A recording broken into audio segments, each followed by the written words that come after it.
बिस्मिल्लाहिर्रहमानिर्रहीम। इय्याका नअबुदु व इय्याका नस्तईन। सैयद तस्लीम दर्श अपने ऑफिशियल यूट्यूब चैनल से आपके सामने है। पाकिस्तान की सियासत पर कुछ बात करते हैं। आप देख सकते हैं कि निगरान वज़ीर आज़म के लिए जो 5 नाम दिए गए, जिसमें रजा बकर, अपना इशरत आबाद, मौलवी अपना मियाँ मोहम्मद सोमरो, उसके अलावा जो अपना शमशाद अख्तर, इस तरह 1-2 और नाम दिए गए इशरत आबाद के अलावा भी, जिस पर इनकी आपस में इतफाक़ी राय नहीं। हफीज शेख साहब का भी नाम उसमें शामिल है। इन 5 के नाम दिए गए जिस पर पाकिस्तान मुस्लिम लीग नून और पीपल पार्टी में इतफाक राय ना हो सका। अब इलेक्शन कमीशन कहता है कि ठीक है, अगर आप अपने नामों पर इतफाक राय नहीं करते तो फिर हमें कोई ऐसा नाम तजवीज़ कर सामने लाना पड़ेगा जिसको निगरान वजीर आज़म के तौर पर असम्बली में बिठाया जाए। मगर आप देख सकते हैं कि मरियम नवाज भी बिल्कुल गायब है, चुप है, क्योंकि मरियम नवाज भी बेसिकली चाहती है कि अगर ये हुकूमत लंबी चलनी है तो फिर ये है कि मुझे भी अगर आप निगरान वजीर आज़म के तौर पर अगर ले लेते हैं।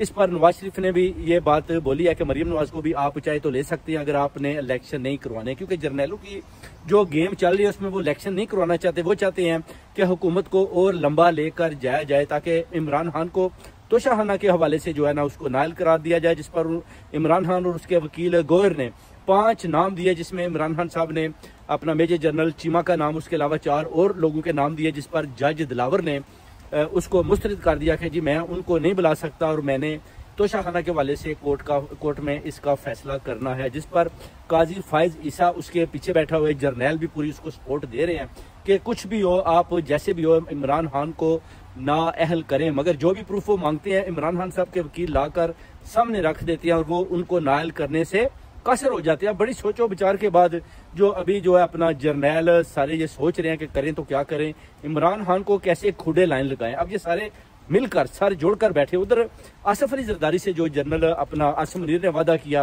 वो भी कह रहा है जी कि मेरे वादे को भी आप देखें कि आपने मुझसे वादा किया कि बिलावल भुट्टो जरदारी को जो है ना हमने प्राइम मिनिस्टर लेना है, मगर मुझे मेरे जराये से पता चला है कि आप दोबारा अपना जो अपना शहबाज शरीफ को प्राइम मिनिस्टर लेना चाहते हैं। जिस पर जनरल आसिम मुनीर ने बोला कि जो कॉन्ट्रैक्ट हमने आपके साथ किया हुआ इंशाल्लाह उसको पूरा करेंगे और उसके अलावा भी हम आपके साथ पूरा चलेंगे। जिस पर अब नवाज शरीफ भागकर उधर से इटली में आ गया। मरियम नवाज ने सिर्फ एक ट्वीट किया, उसके बाद मरियम नवाज भी गायब है। बेसिकली मरियम नवाज सोच रही है कि हो सकता है अगर ये लंबी हुकूमत चलती है तो फिर निगरान वजीर आज़म के ये मुझे भी ले सकते हैं, तो मैं अपना जो है ना अगर ये मेरे ऊपर इत्तफाक़ी राय कर लेते हैं तो फिर मैं इस हुकूमत को 2-3 साल के लिए एज ए प्राइम मिनिस्टर चला सकती हूँ। ये सारी बातें हो रही हैं। मगर उधर देखें कि इमरान खान के साथ जो खड़े थे उसमें महमूद अली खान, उनने उधर परवेज खटक के साथ उन्होंने वाइस चेयरमैन का उन्होंने बोला कि मुझे वाइस चेयरमैन बना ले, वो वाइस चेयरमैन बन गया और 12 लोगों ने झंडा भी बुलंद किया। जिस पर आप देखें कि वो एक ऐसी मुर्दा और इम्पोर्टेड पार्टी जो एस्टेब्लिशमेंट की तरफ से बनी है, जिसको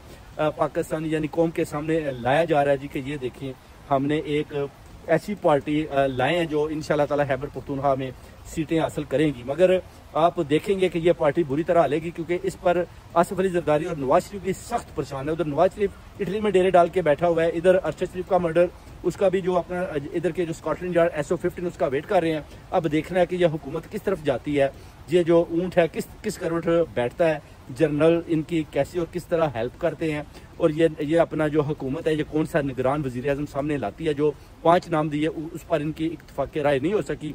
अब जनरल आसिम मुनीर ने फैसला करना है कि कौन सा जो कैंडिडेट है जो निगरान वजीर आज़म के लिए हम सामने लाएंगे, आया वो हफीज शेख होगा, इशरत आबाद होगी, या अपना शमशाद अख्तर होगी, या इशरत आबाद होगा, या मौलवी मियाँ मोहम्मद सोमरो हो गए, या रजा बकर होगा, या कोई और। उससे पहले भी मोहसिन बेग और इसहाक डार को भी उन्होंने फेल किया कि हम इनको भी मानने को तैयार नहीं। ये सारी चीज़ें अभी देखिए पाकिस्तान में जैसे गैर आइनी काम हो रहे हैं। दिलावर जज को बुरी तरह से इस्तेमाल कर रहे हैं। मरियम नवाज एक ट्वीट के बाद दुबई से पाकिस्तान जाकर खामोशी के साथ बैठी है, सारी गेमें पीछे बैठकर करवा रही है। जैसे ही मरियम नवाज हारेगी, असम्बलियाँ टूटेंगी, आप देखेंगे कि इमरान खान के जितने भी सपोर्टर हैं वो बाहर आएंगे। अगर उन्होंने एक जलसा भी कामयाब कर दिया तो फतह इंशाल्लाह इमरान खान की होगी। और इनको पता है कि इम्पोर्टेड गवर्नमेंट इससे ज़्यादा और आगे नहीं चल सकती।